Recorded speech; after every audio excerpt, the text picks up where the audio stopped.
माँ सीता की जय हो, माँ सीता की जय हो। यह कहानी सीता माता कहती थी और श्री राम इसे सुना करते थे। एक दिन श्री राम भगवान को किसी काम के लिए बाहर जाना पड़ा। तो सीता माता कहने लगी कि भगवान, मेरा तो 12 बरस का नित नियम है।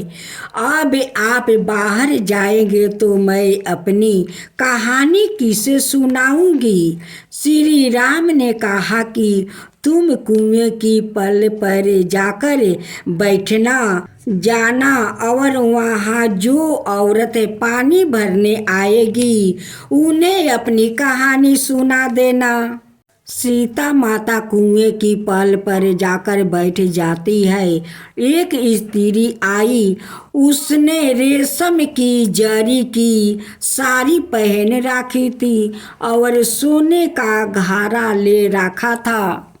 सीता माता उसे देख कहती है कि बहन, मेरे 12 बरस का नित नियम सुन लो।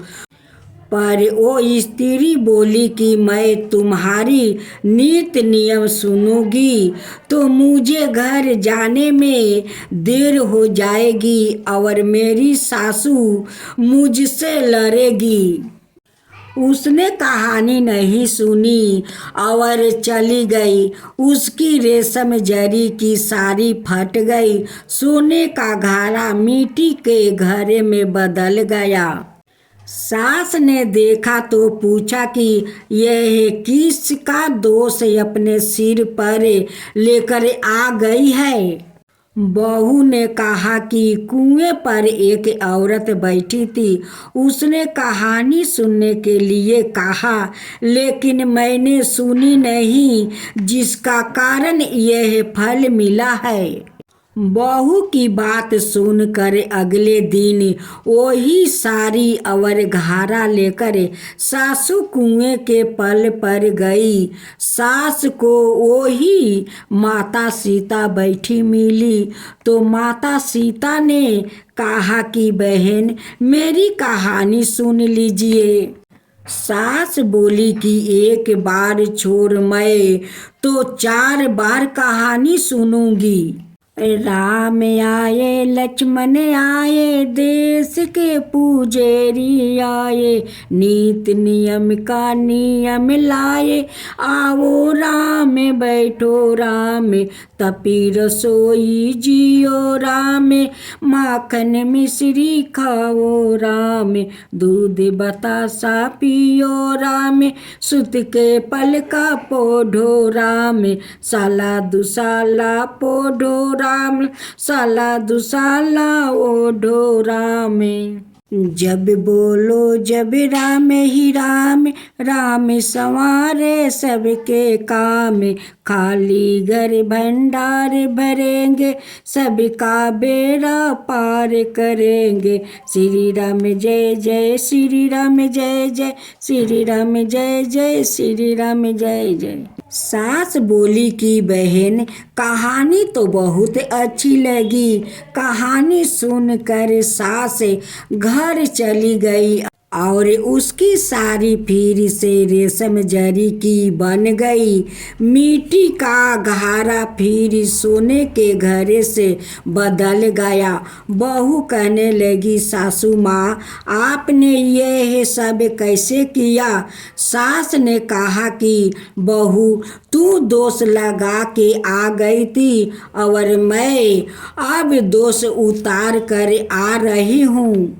बहू ने फिर पूछा कि यह कुएं वाली स्त्री कौन है। सासू बोली कि वो सीता माता थी, वो पुराने से नया कर देती है, खाली घर भंडार भर देती है, वो लक्ष्मी जी का वास घर में कर देती है, आदमी की जो भी इच्छा हो उसे पूरा कर देती है। बहू बोली कि ऐसी कहानी मुझे भी सुना दो। सासू बोली कि ठीक है, तुम भी सुनो। और सास ने कहानी शुरू की।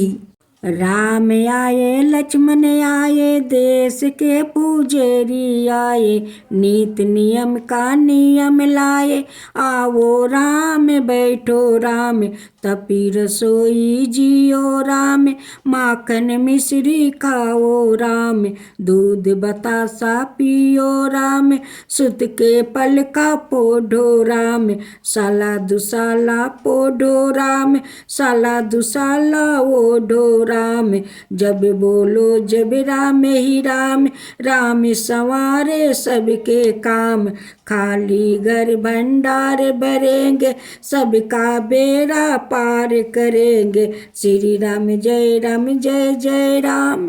कहानी सुनकर बहू बोली कि कहानी तो बहुत अच्छी है। सास ने कहा ठीक है, इस कहानी को रोज कहा करेंगे। अब सास बहू रोज सवेरे उठती, नहाती धुआती और पूजा करने के बाद नित्य नियम की सीता की कहानी कहती। एक दिन उनके यहाँ एक पड़ोसिन की औरत आई और बोली कि बहन जरा सी आँच देना, तो वो बोली कि आँच तो अभी हमने जलाई ही नहीं। पड़ोसन ने कहा कि तुम सुबह 4 बजे से उठकर क्या कर रही हो? फिर उन्होंने कहा कि सुबह से उठकर हम पूजा करते हैं, फिर सीता माता की नित्य नियम की कहानी कहते हैं। पड़ोसन ने उनकी बात सुनकर फिर कहा कि सीता माता की कहानी कहने से तुम्हें क्या मिला? वो बोली कि उनकी कहानी कहने से घर में भंडार भर जाते हैं, सारे काम सिद्ध हो जाते हैं, मन की इच्छा भी पूरी होती है। पड़ोसन कहती है कि बहन ऐसी कहानी तो मुझे भी सुना दो। फिर वो बोली कि ठीक है, तुम भी यह कहानी सुन लो। राम आए लक्ष्मण आए देश के पुजेरी आए, नीत नियम का नियम लाए, आओ राम बैठो राम। सारी कहानी सुनने के बाद पड़ोसिन कहने लगी बहन कहानी तो मुझे बहुत अच्छी लगी। अब वो पड़ोसिन भी नित्य नियम सीता माता की कहानी कहने लगी। कहानी कहने से सीता माता ने पड़ोसिन के भी भंडार भर दे दिया। अब तो पूरे मोहल्ले में नित्य नियम की गाथा चल पड़ी, हर किसी की मनोकामनाएं पूर्ण होने लगी। हे सीता माता, जैसे आपने उनके भंडार भरे, वैसे ही आप हमारे भी भंडार भरना, कहानी सुनने वाले के भी और कहानी कहने वाले के भी। आषाढ़ मास में सुने हनुमान जी की संपूर्णों कथा। हनुमान वानरों का राजा केसरी और उनकी पत्नी अंजना का 6 पुत्र में से सबसे बड़े और पहले पुत्र है। रामायण के अनुसार वो जानकी के अत्यधिक प्रिय है। इस धारा पर जिन 7 मनीषियों को अमरत्व का वरदान प्राप्त है, उनमें बजरंग बली भी है। हनुमान जी का अवतार भगवान राम की सहायता के लिए हुआ है। अब सुने हनुमान जी की कथा। राम भक्त हनुमान जी को कलयुग का सबसे प्रभावशाली देवता और भगवान शिव का 11वां रुद्र अवतार माना जाता है। पौराणिक कथाओं के अनुसार जिस समय असुरों और देवताओं ने अमृत प्राप्ति के लिए समुद्र मंथन किया था, तब अमृत के लिए देवता और असुर आपस में ही झगड़ा करने लगा। इसके बाद भगवान विष्णु ने मोहिनी रूप धारण किया। जब भगवान शिव ने भगवान विष्णु के मोहिनी रूप को देखा तो भगवान शंकर वासना में लीप हो गए। उस समय भगवान शिव ने अपने बिरिया का त्याग कर दिया। उस बिरिया को पवन देव ने अंजना का गर्भ में स्थापित कर दिया, जिसके बाद चैत्रा पूर्णिमा को माता अंजना का गर्भ से हनुमान जी ने जन्म लिया था। वानर राज केसरी और अंजना ने भगवान शिव की घोर तपस्या की थी। उनकी तपस्या से प्रसन्न होकर भगवान शिव ने उन्हें वरदान दिया था कि वो अंजना का कोख से जन्म लेगा।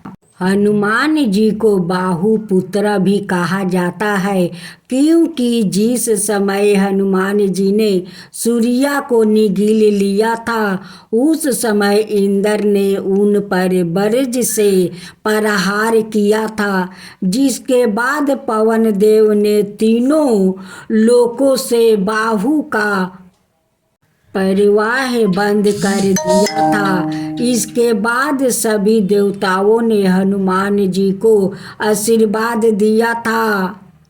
जय श्री राम, जय श्री राम। एक बार की बात है, बीना बजाते हुए नारद मुनि भगवान श्री राम के द्वार पर पहुँचे। नारायण नारायण। नारद जी ने देखा कि द्वार पर हनुमान जी पहरा दे रहे हैं।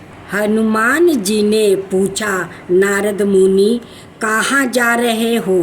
नारद जी बोले, मैं प्रभु से मिलने आया हूँ। नारद जी ने हनुमान जी से पूछा, प्रभु इस समय क्या कर रहे हैं? हनुमान जी बोले, पता नहीं, पर कुछ वो ही खाते का काम कर रहे हैं। प्रभु वही खाते में कुछ लिख रहे हैं। नारद जी, अच्छा क्या लिखा कर रहे हैं? हनुमान जी बोले, मुझे पता नहीं, मुनिवर आप खुद ही देख आना। नारद मुनि गए प्रभु के पास और देखा कि प्रभु कुछ लिख रहे हैं।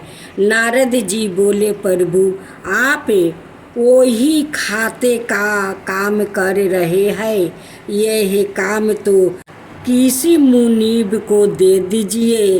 प्रभु बोले, नहीं नारद, मेरा काम मुझे ही करना पड़ता है, यह काम मैं किसी और को नहीं सौंप सकता। नारद जी, अच्छा प्रभु जी ऐसा क्या काम कर रहे हैं? ऐसा आप इस बही खाते में क्या लिख रहे हो?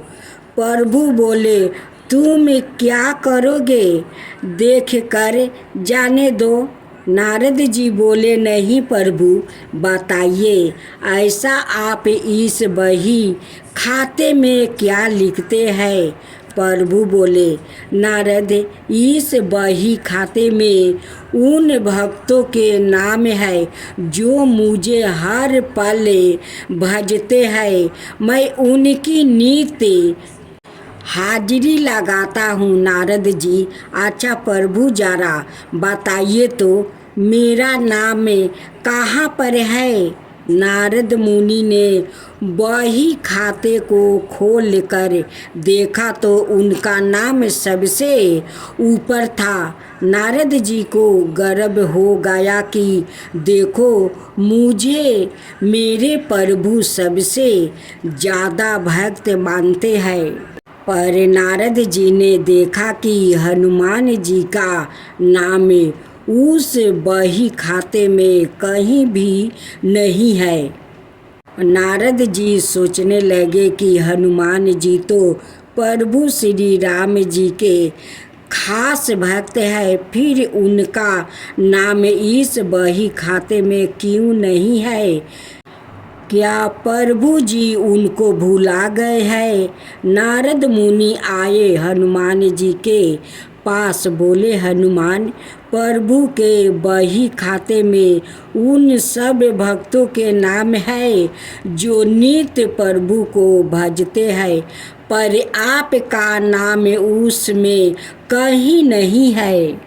हनुमान जी ने कहा, मुनिवर, होगा आपने शायद ठीक से नहीं देखा होगा।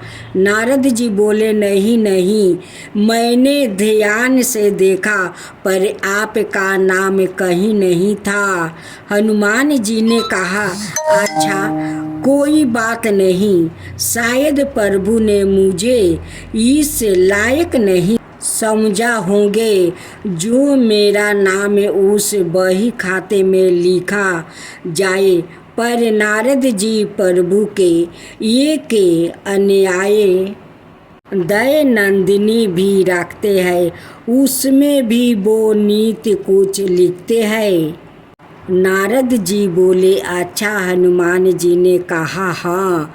नारद मुनि फिर गए प्रभु श्री राम के पास और बोले, प्रभु सुना है कि आप अपनी अलग से दैनंदिनी भी रखते हैं, उसमें आप क्या लिखते हैं? प्रभु श्री राम बोले, हाँ, पर वो तुम्हारे काम की नहीं है। नारद जी प्रभु बताए, मैं देखना चाहता हूँ कि आप उसमें क्या लिखते हैं।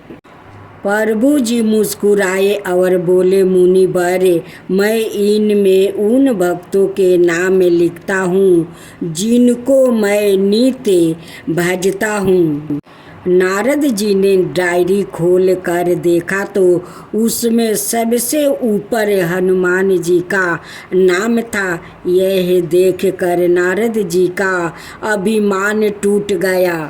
कहने का मतलब यह है कि जो भगवान को सिर्फ जीवा से भजते हैं उनको प्रभु अपना भक्त बनाते हैं, और जो हृदय से भजते हैं उन्हें भक्तों के वो सवाए भक्त हो जाते हैं।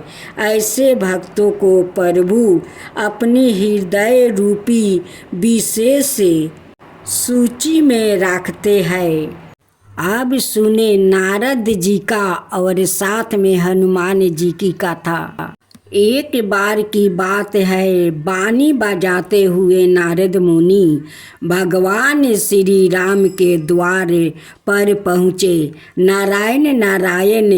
नारद जी ने देखा कि द्वार पर हनुमान जी पहरा दे रहे हैं। हनुमान जी ने पूछा, नारद मुनि कहाँ जा रहे हो? नारद जी बोले, मैं प्रभु से मिलने आया हूँ। नारद जी ने हनुमान जी से पूछा, प्रभु इस समय क्या कर रहे होंगे? हनुमान जी बोले, पता नहीं, पर कुछ बही खाते का काम कर रहे होंगे। प्रभु बही खाता में कुछ लिख रहे हैं। नारद जी बोले, अच्छा क्या लिख रहे होंगे? हनुमान जी बोले, मुझे पता नहीं, मुनिवर आप खुद ही देख आना। नारद मुनि गया प्रभु के पास और देखा कि प्रभु कुछ लिख रहे हैं। नारद जी बोले, प्रभु आप बही खाते का काम कर रहे हैं, या काम तो किसी मुनीब को दे दीजिए। श्री राम प्रभु बोले, नहीं नारद, मेरा काम मुझे ही करना पड़ता है, या काम मैं किसी और को नहीं सौंप सकता हूँ। नारद जी बोले, अच्छा प्रभु ऐसा क्या काम है?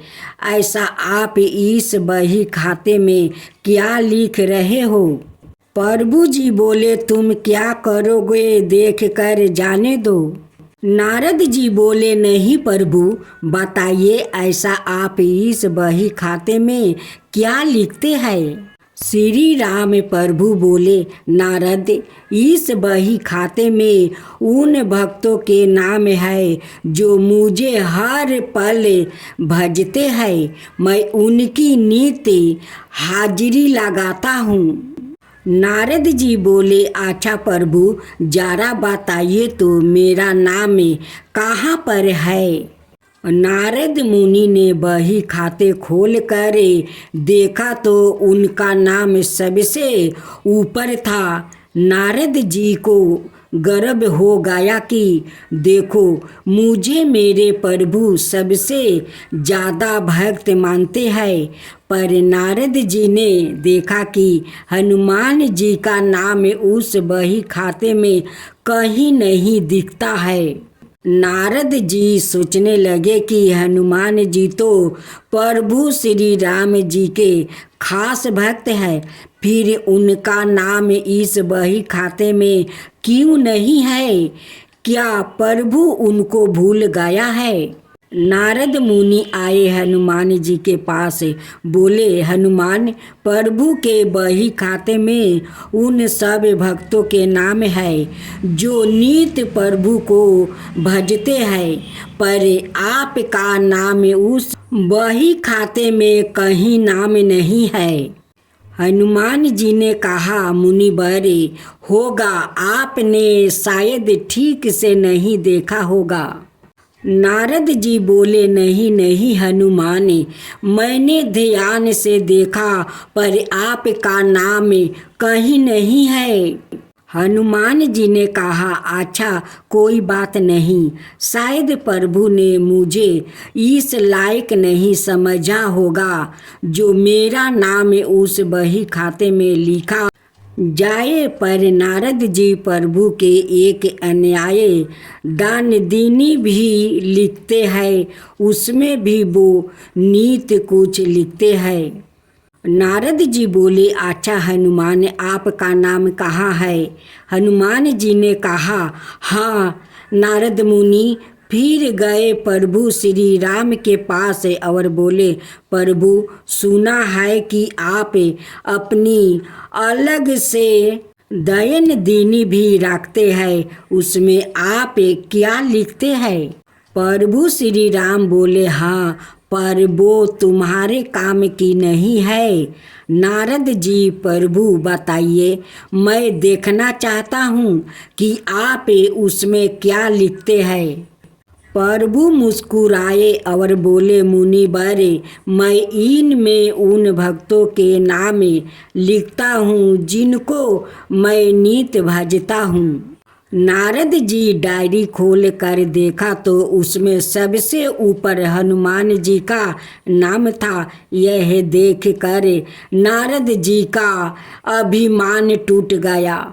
कहने का तात्पर्य यह है कि जो भगवान को सिर्फ जीभा से भजते हैं उनको प्रभु अपना भक्त बनाते हैं, और जो हृदय से भजते हैं उन्हें भक्तों के वो सवाए भक्त हो जाते हैं। ऐसे भक्तों को प्रभु अपनी हृदय रूपी विशेष सूची में रखते हैं।